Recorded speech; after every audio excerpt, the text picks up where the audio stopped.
Tua palavra é lâmpada para os meus pés, Senhor.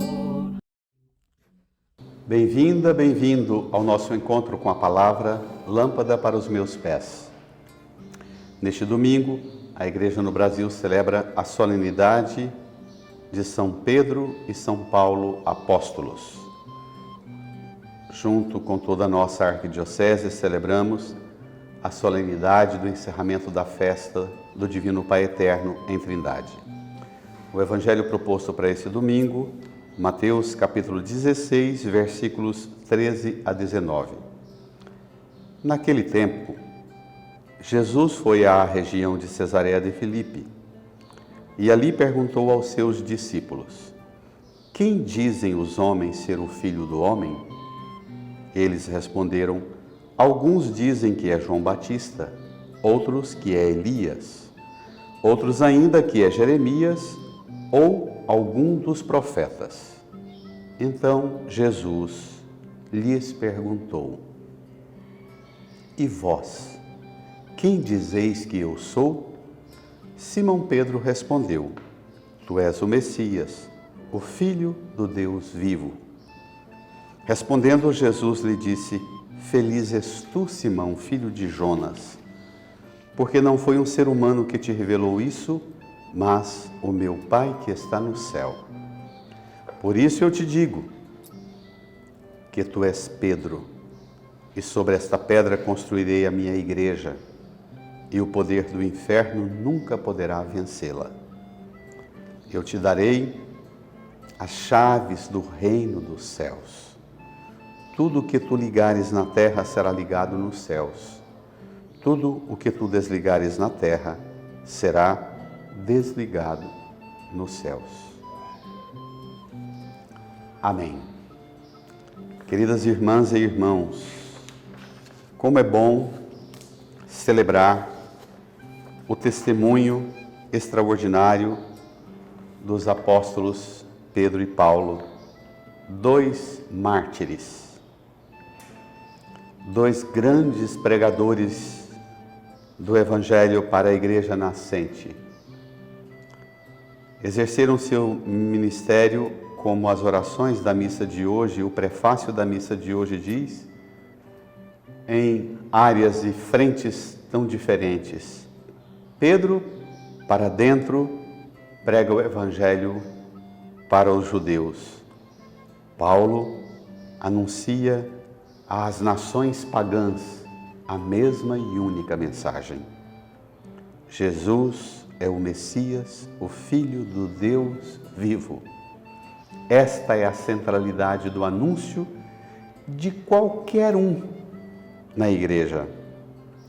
Podemos nos distinguir uns dos outros, podemos ter estilos, temperamentos, sensibilidades, percepções e, por vezes, até por causa de nossas fraquezas, inclinações ideológicas diferentes. E facilmente, nesses tempos de hoje, nós somos ceifados pelas ideologias. E as ideologias nos arrastam exatamente quando elas tiram de nós a unidade e a comunhão com Cristo, referenciada nas figuras concretas de Pedro, o apóstolo, o chefe primeiro da igreja, o Santo Padre, o Papa, e unidos na comunhão da una, santa, católica e apostólica Eclésia, Igreja. Nós podemos sermos homens e mulheres de sensibilidades muito diferentes, de percepções, e até bom que sejamos. Me lembro que nós, o clero da arquidiocese, num dos retiros, começou um debate, uma conversa entre nós e o pregador sobre os estilos diferentes.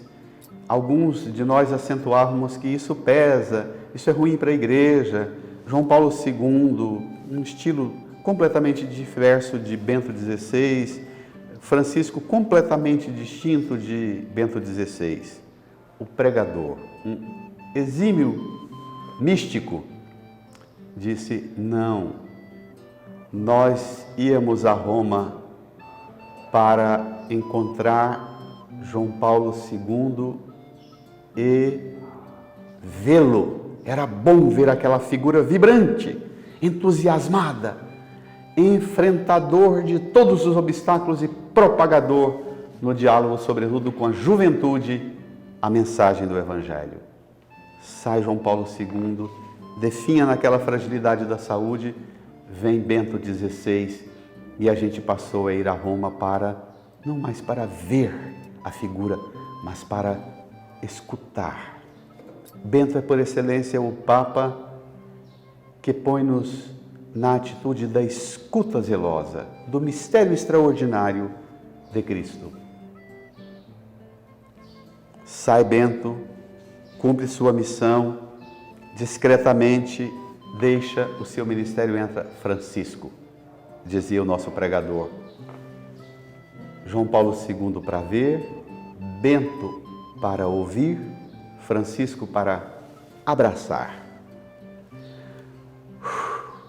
Aquele pregador deu conta de dar um ar de superação dos obstáculos, dos tensionamentos ideológicos que comumente pega-nos a nós padres e a igreja. O que os faz, o que os torna, o que os compõe na figura mesma e única da pedra, é exatamente esse diálogo de Jesus. Primeiro, nós confessarmos a verdade. Quem dizem os homens que eu sou? Quem dizem os homens ser o Filho do Homem? Estou com a pergunta de Lucas, que foi há poucos dias apresentada, e agora é essa pergunta de Mateus, diferente da de Lucas. Quem dizem os homens ser o Filho do Homem? Os apóstolos fazem uma avaliação terrível. Alguns dizem, outros ainda pensam, alguns pensam, no máximo, que o Senhor é um dos profetas, não mais. Enxergam Jesus no horizonte da profecia, enxergam Jesus no horizonte da preparação para a vinda do Messias, não enxergam Jesus como a resposta definitiva de Deus para o homem, não mais aquele que vem e que dependerá de preparos. Jesus não é o preparador, ele é por excelência o Messias. Por isso ele devolve a pergunta aos apóstolos: e vós, quem dizeis que eu sou? Faz pouco tempo, uma senhora na paróquia termina a missa e diz, antes da missa, desculpem, ela, vai ser esse evangelho de novo? Por que esse evangelho cai tantas vezes ao longo do ano? Eu dei uma resposta que não é minha. Não é minha essa resposta. Salvo engano, é Bento XVI que diz isso. Por que alguns textos se repetem tantas vezes ao longo do ano? Ele diz que o Senhor sabia o quanto nós precisaríamos escutar muitas vezes essa mesma verdade. Ela me deu um abraço e começou a chorar. Ela disse, eu levantei tão indisposta, tão chateada, parecia que a repetição foi agora há pouco, agora de novo. E quando eu disse isso a ela, ela disse, eu preciso escutar. E de fato, terminada a missa, ela veio me abraçar novamente, com lágrimas e sorriso, porque disse, eu precisava escutar essa pergunta. Quem dizeis que eu sou? Repetir essa pergunta deveria ser para nós a ocupação mais importante em todos os processos de escolha das nossas decisões. O que eu vou falar, o que eu vou sentir, o que eu vou pensar, o que eu vou fazer. Deveria tudo isso ser decidido pelo critério único. Quem é Jesus para mim? a partir do momento em que eu digo quem é Jesus para mim, o que eu sinto, o que eu penso, o que eu falo, o que eu faço, tem critério diferente de encaminhamento. Pedro responde: tu és o Messias, o Filho do Deus vivo. E Jesus diz tão belamente: feliz és tu, Simão. Pedro responde: tu és o Messias, o Filho do Deus vivo, aponta para o alto. E Jesus diz: feliz és tu, Simão, filho de Jonas, do barro de Adão. Você, apesar de ser filho de Jonas, filho do barro, filho do pescador, o que você sabe sobre mim não foi um ser humano que te revelou isso, mas o meu Pai que está nos céus, que está no céu. O que você sabe sobre Jesus foi o Pai eterno que te revelou? Ou o que você sabe sobre Jesus são essas ideologiazinhas tolas, toscas, frágeis, água com açúcar das redes sociais? O que você sabe de Jesus? Você tem segurança que foi o divino Pai eterno que te revelou isso? Por isso eu te digo que tu és Pedro, e sobre esta pedra construirei a minha igreja, e o poder do inferno nunca poderá vencê-la. Eu te darei as chaves do reino.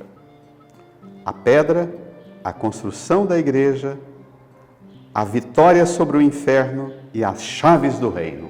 4 dimensões belíssimas desse evangelho. O que você pensa sobre a igreja também corresponde ao que Jesus pensa sobre a igreja? Quando alguém vem falar mal para você da igreja, do Papa, dos bispos, você diz: irmão, irmã, você está com raiva, furiosa, furioso assim, porque o que você está pensando da igreja são as redes sociais que estão falando para você, são esses sites, blogs, esses canais na internet que estão indicando para você quem é a igreja. Não vá nessa não, cancela esse povo. O que você pensa sobre a igreja tem que ser o que Jesus pensa. A igreja, primeiro, é a construção dele. Eu construirei a minha igreja.